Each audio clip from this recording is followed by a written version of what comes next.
जी अस्सलाम वालेकुम, welcome to positive change. Umair Khan आपकी खिदमत में हाज़िर है। आज हम बात करेंगे पैराडाइम्स के बारे में। पैराडाइम्स एक प्रोग्राम होता है जो कि आपके सबकॉन्शियस माइंड में एग्जिस्ट करता है और यही पैराडाइम्स आपकी पूरी ज़िंदगी को कंट्रोल करते हैं। अब इसको कुछ इस तरह समझते हैं कि आपका माइंड दो हिस्सों पर मुश्तमिल होता है, एक कॉन्शियस माइंड होता है और एक सबकॉन्शियस माइंड होता है। तो आपका कॉन्शियस माइंड इंटेलेक्चुअल माइंड होता है, वो कोई भी इंफॉर्मेशन सेलेक्ट रिजेक्ट करने की सलाहियत रखता है, जबकि subconscious mind totally deductive mind होता है और जो भी इंफॉर्मेशन आप उस पर प्रेस करते हैं वो उसको एक्सेप्ट करता है और आपकी बॉडी में उसके रिजल्ट एग्जीक्यूट करता है। सबकॉन्शियस माइंड एक ख़ास किस्म की प्रोग्राम रखता है, उन प्रोग्राम्स को पैराडाइम्स कहते हैं।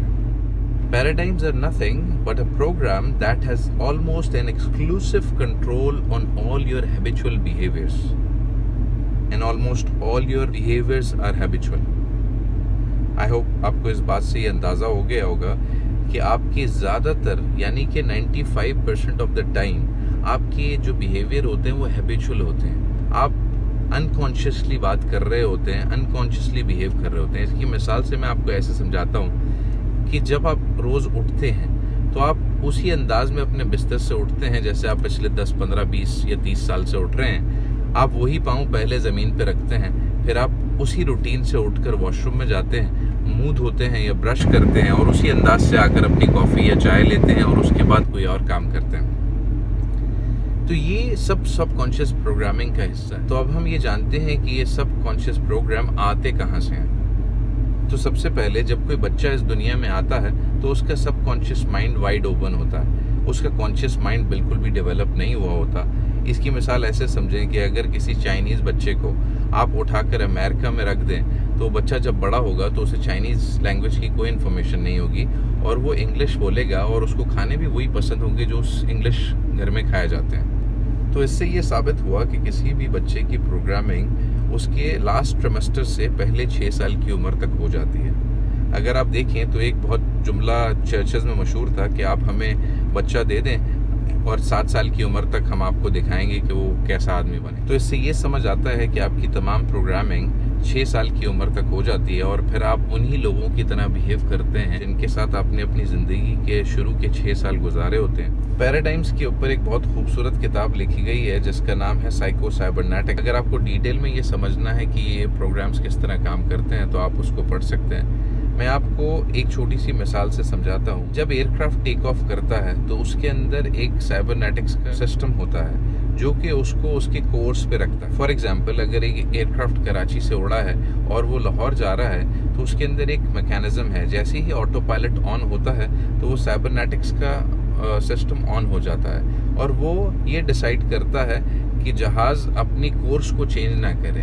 फॉर एग्जांपल, जब हेडविंड होती है या टेल विंड होती है तो एयरक्राफ्ट की डायरेक्शन चेंज होने लगती है, या टर्बुलेंस के दरमियान एयरक्राफ्ट अपनी डायरेक्शन चेंज करता है। तो ये निज़ाम हरकत में आ जाता है और रडर्स के ज़रिए दोबारा एयरक्राफ्ट को उसी डायरेक्शन में सेट कर देता है जिस डायरेक्शन के लिए वो एयरक्राफ्ट ने टेक ऑफ किया था।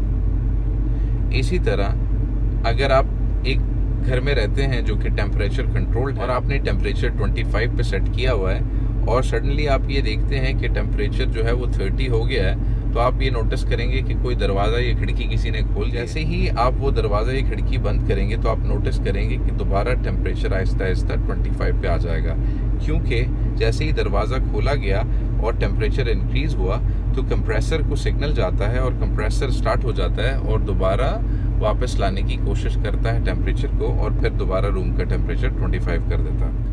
तो अब हमें ये बात समझ आती है कि अगर हम अपनी ज़िंदगी में कोई भी किस्म की तब्दीली लाना चाहते हैं तो हमें अपने इन प्रोग्राम्स को तब्दील करने की ज़रूरत पड़ेगी, यानी कि हमने अपने पैराडाइम्स को शिफ्ट करेंगे तभी हम जाकर अपनी ज़िंदगी में किसी किस्म की भी तब्दीली ला सकते हैं, क्योंकि 95% ऑफ द टाइम हमारी ज़िंदगी उन्हीं प्रोग्राम्स पे बेस करती है और हमारे बिहेवियर्स अनकॉन्शियस होते हैं और ये प्रोग्राम्स बाज़ दफ़ा हमारे बिहेवियर्स को ऐसा बना देता है जो कि हमारे लिए ही नुकसानदेह होता है।